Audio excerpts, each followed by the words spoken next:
Hi, folks. Welcome to Crisco's Corner. Unfiltered commentary. And not your truth, the real truth. Please like, share, and subscribe. And as always, thank you for your support.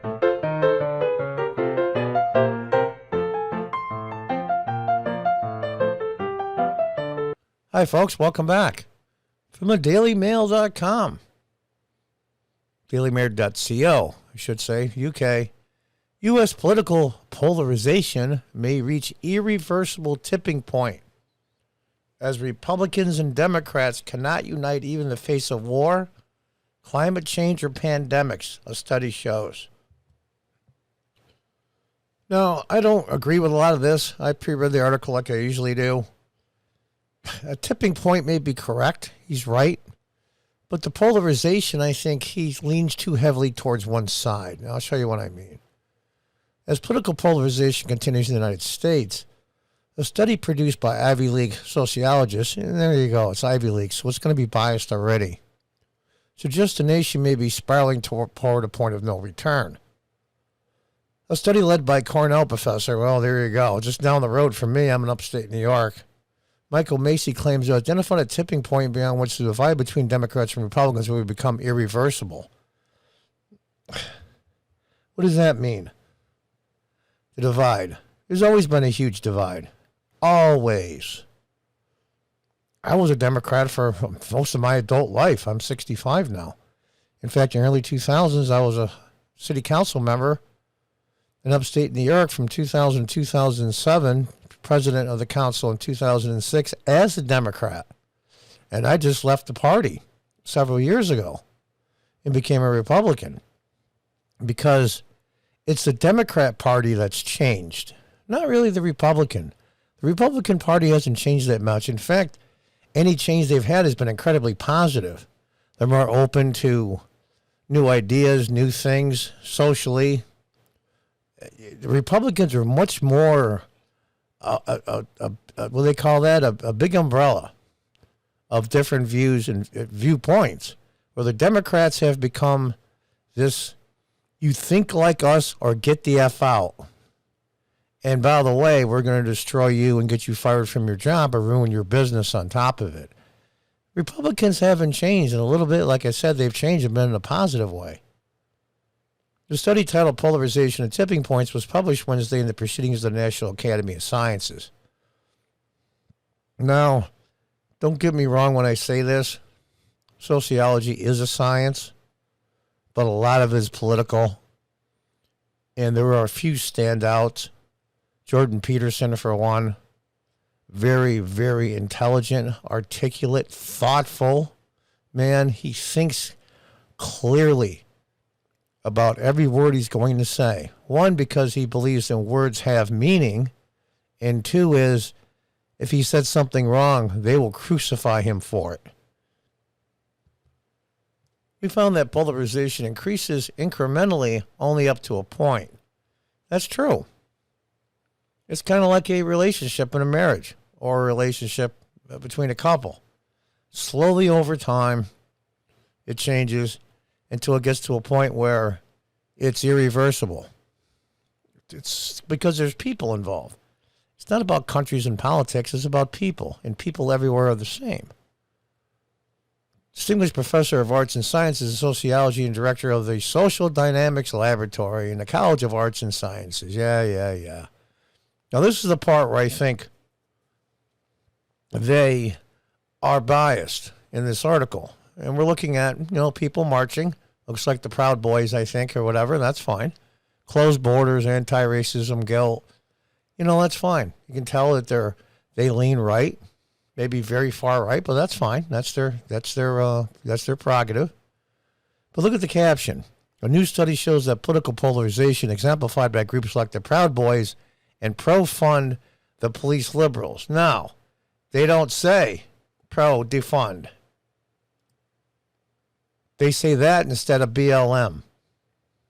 What it should say, exemplified by groups like the Proud Boys and Black Lives Matter, could get into a tipping point. But they won't name them. They won't. And that's the part that's biased. Very biased.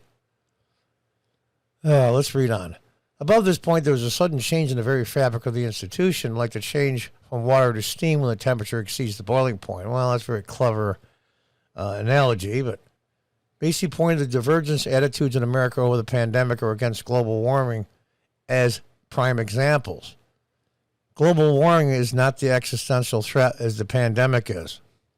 The only reason why people are pushing back against what they want to do consider global warming is because the people that are whack job progressives are cooking a marshmallow with a flamethrower when it comes to global warming.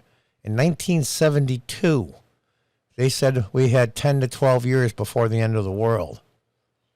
Well, I'm 65, and I was a junior in high school. I should say sophomore in high school in 1972. So we're still here. Researchers call this event a shock that initially brings people together, but if America's polarization is too extreme, the effects of that shared shock will get taken over by the existing divisions. No, it's not. It's not the pandemic. It's not global warming. It's not any other issue. It's how the progressives on the left handle the issue that's polarizing.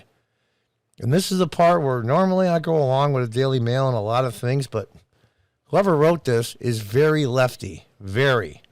And I'm disappointed because I thought better of the Daily Mail, frankly. If you reach that point, we cannot unite in the face of war, climate change, pandemics, or other challenges to the survival of our society. Well, the wars we've been getting into, at least in my lifetime, I was born in 1956, have been in wars we shouldn't have got into. There's very little anti-war sentiment during World War II. Well, there was some. Same with World War I. There was some there too. But not like the wars after that. And they show these fancy graphs and the shock issue and pre-existing issues. And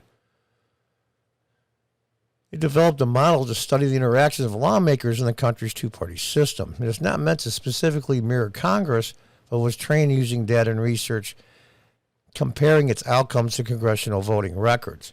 It used to vary positions on 10 divisive issues like gun control or abortion. The model accurately predicted the shift against unity in 28 of its 30 models. Yeah, that is a big deal. That's a huge deal. What their research found was that over time, legislators will move on positions as they respond to the modes of their political allies and opponents. Of course. My God, I mean, elected people, politicians, are with their political allies and against their opponents. Like that's something new. The process resembles a meltdown in a nuclear reactor. Up to a point, technicians can bring the core temperature back down by increasing the flow of water to use the cooler reactor. But the temperature goes critical. There's a runaway reaction that cannot be stopped. I mean, their analogies are interesting, steam and water. I mean, they're very well thought out. I'll give them that. Our study shows that something very similar can happen in the political reactor. That's true. Well, it's going to bring the political temperature back down. Now, here we go. There's people protesting. This is the problem. This is why there's polarization. Rittenhouse racist killer.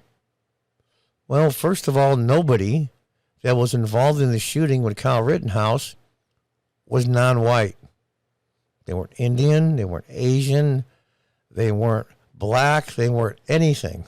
They were all white European descendants.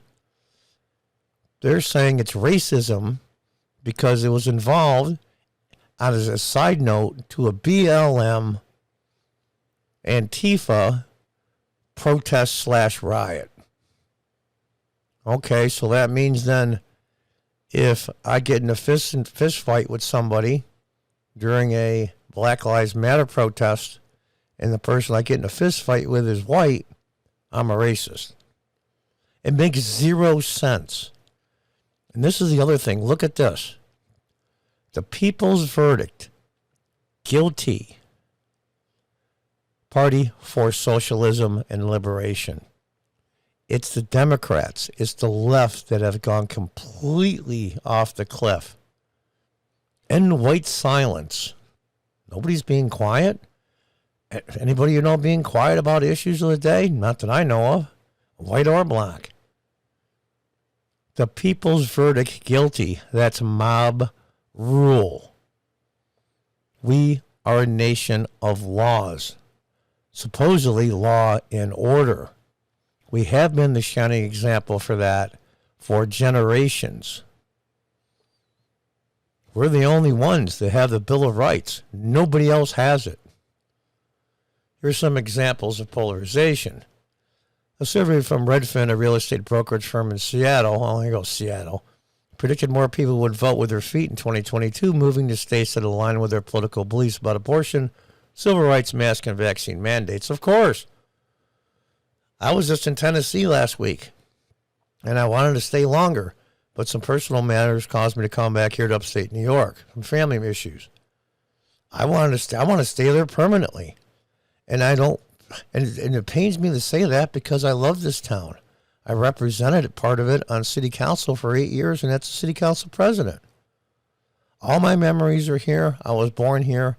Everyone that I'm close to or have known for any extended period is here.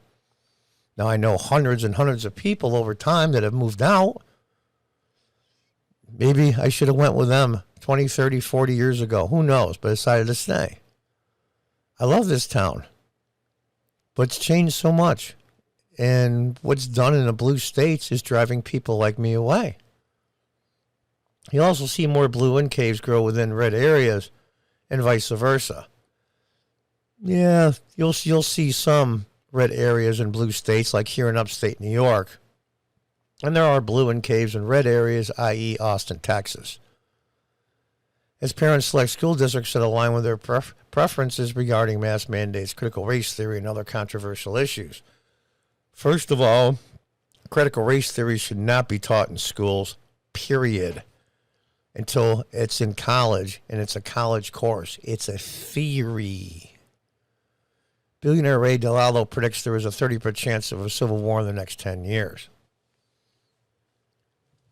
Because of emotional political polarization, but says the Constitution will probably save the nation. That's right. That's exactly what will happen. The Constitution will save the country. That is the brilliance and the genius of the Founding Fathers. There are rights spelled out in a Constitution that can be amended by the vast majority of the people and changed, and it has been many times. Many times. Two, I disagree with the prohibition and letting voters vote for U.S. Senate. That was done by the states, but it was done in a manner that was lawful, so it got changed. He makes his bold claim in the new book, Principles for Dealing with a Changing World Order, Why Nations Succeed and Fail. Dalio explains he believes there is a dangerously high risk that the country will have a civil war within the next 10 years and points to the rules of governance being ignored. Rules of governance being ignored. An exceptional amount of polarization currently seen in the country. Here's the rules of governance being ignored right there. The people's verdict, guilty. That's mob rule. So who is causing the polarization? Obviously the progressive left. And I'm not advocating for violence when I say this, but there's a line in the movie Amistad, anybody that's ever seen it. It's about some slaves that were brought illegally in the United States, and John Quincy Adams, the former president's their lawyer. And it goes through the court system, and everybody sides with the Amistad blacks, and it goes before the Supreme Court. And actually, it's a very good movie. And towards the end of the movie, during a summation, I guess was hours long, but in the movie, I don't think it's accurate, but I think it makes a point. John Quincy Adams, because everybody was saying, if they rule in favor of the Amistad Africans, civil war will break out. And he says, if that happens, if it brings on civil war, then let it come. And may it finally be the last battle of the American Revolution. Think about that, folks. Until next time, goodbye and good luck.